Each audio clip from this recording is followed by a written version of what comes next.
Philly is a vibrant organization that exists to serve the youth of Philadelphia through music.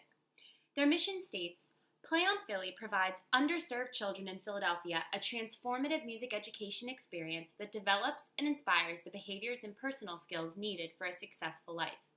The word transformative is key here, as through its programs for students from kindergarten to 12th grade, Play on Philly ensures that students are able to grow and develop not only musically, but also behaviorally, academically, and socially.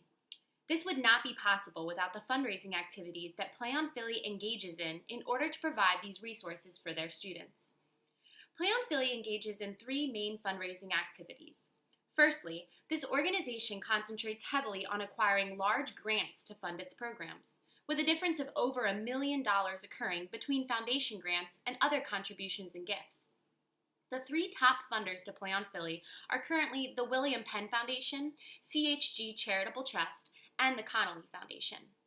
Secondly, Play on Philly focuses on acquiring contributions and gifts from individuals. One way it accomplishes this is through its website, where very easily it allows donors to set up a donation amount, frequency for donation, and strategically tells the donor what their donation will fund. Lastly, for the past 2 years, Play on Philly has facilitated one fundraising event called Evening of Harmony. This ticketed event includes a cocktail reception and concert in which a guest artist and the Pop Symphony Orchestra perform. But these fundraising activities would not be possible without the income that Play on Philly acquires each fiscal year. After considering the money mix of Play on Philly, it can be determined that this organization relies heavily on contributed income to function. Within the last 5 years, earned income has always accounted for less than 10% of Play on Philly's total income, whereas contributed income has consistently accounted for 90% or more, with the fluctuations in contributed income occurring as a result of the amount of grants awarded for a specific year. With a better understanding of how their money is coming in, we can next look at how Play on Philly spends their money each year. In the past 5 years, the ratio of program, management, and fundraising expenses has stayed about the same. In the last year, program expenses comprised 65% of Play on Philly's total expenses, whereas management expenses made up 21% and fundraising expenses a mere 14%. To this effect, the benchmarks given by the Better Business Bureau and Charity Navigator determine that Play on Philly functions at a fairly average level as compared to other like organizations. Looking specifically at Play on Philly's fundraising expenses over time affords us with an interesting perspective. The fundraising expenses of Play on Philly can be seen to have slight variations from year to year, with a decrease from 2013 to 2014 and an increase following each year after. In 2016, there were 2 fundraising events, accounting for the larger increase observed. These 2 events, however, resulted in a loss in net income of about $20,000. Following this deficit, a choice to return to one fundraising event was made in 2017, although the fundraising expenses continued to increase. After analyzing the expenses of Play on Philly, it was determined that a fundraising goal to increase gross income from fundraising events by 30% as compared to the previous year would prove beneficial to this organization. This goal was decided upon due to 2 main factors. Firstly, the observed deficit that occurred when Play on Philly executed 2 fundraising events, and secondly, the relatively low profits that each event has incurred at a high cost to the organization. In order to meet this goal, Play on Philly must increase donor attendance at events. This can be accomplished through 3 focus areas: donor interaction, donor participation and attendance, and donor recognition. An emphasis on donor interaction would ensure that donors are aware of when these events are occurring. To do this, Play on Philly should contact 100% of donors prior to the event through at least 2 different mediums: through social media, such as Facebook events and reminders, through mailings of personal invitations and RSVP requests, and even for higher-level recurring donors, phone calls to personally invite them to the event. These actions would ultimately aid in donor RSVP return and acceptance by 50%, the first step. To further meet the goal, Play on Philly must also ensure that donors who do attend these events are actively purchasing ticket packages and even donating at the event itself.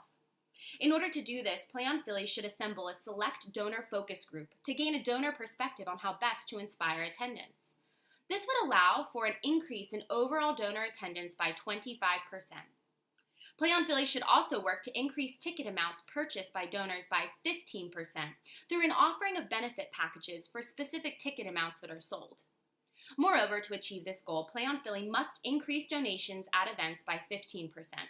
This can be accomplished by making the system of donating at events more convenient through the use of multiple mediums, such as text, social media, and even paper forms. Finally, after interacting with donors to invite and confirm their attendance, as well as facilitating their participation, Play on Philly should guarantee their return to other events through donor recognition. Increasing donor recognition through various means will ensure that donors feel connected and inspired by the organization to attend again, give it higher levels, or for first-time event attendees, become a new regular donor. To accomplish these goals, Play on Philly can create 2 donor thank you events, openly share funds raised and plans for utilization, and even send out donor thank you cards with keepsake pictures. These tactics will ultimately allow Play on Philly to increase individual giving by 5%, increase consistent donor attendance at events by 75%, and facilitate the upgrade of 15 first-time donors to recurring donors. The income of special fundraising events is important to the growth of Play on Philly. However, with the knowledge that grants make up Play on Philly's primary source of contributed income, it is in their best interest to find and apply for quality grants that will allow them to continue to grow. One grant that would help them sustain new events could be obtained from the Presser Foundation. This foundation's grant allots funds between $5,000 to $100,000 for one-time premier special projects in music. If Play on Philly applied for this grant, it could fund new programs such as Music for the Future, a side-by-side concert event with prominent guest artists such as the Philadelphia Orchestra.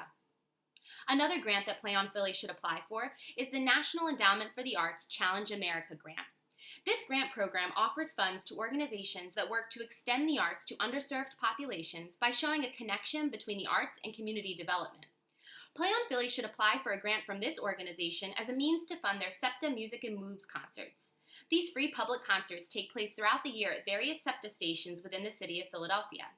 An NEA grant of this nature would allow Play on Philly to expand this event and even incorporate the various artists that visit the students of Play on Philly throughout the year, all in order to better serve the community of Philadelphia through the arts. A third grant that Play on Philly should apply for is from the Philadelphia Cultural Fund. This corporation works to provide funds to organizations that encourage opportunities for and involvement in the arts, adding to the overall cultural life of the residents of Philadelphia. Play on Philly should apply for a grant from this organization to augment their general operating funds, thinking specifically of instrument upkeep, materials for students, and the expansion of existing programs. Finally, looking to the future, Play on Philly should continue to seek out and apply for large grant opportunities to sustain their contributed income, improve donor attendance at fundraising events in order to increase gross income and donor investment in the organization, and ultimately continue to create lasting change for the students of Philadelphia through the transformative power of music.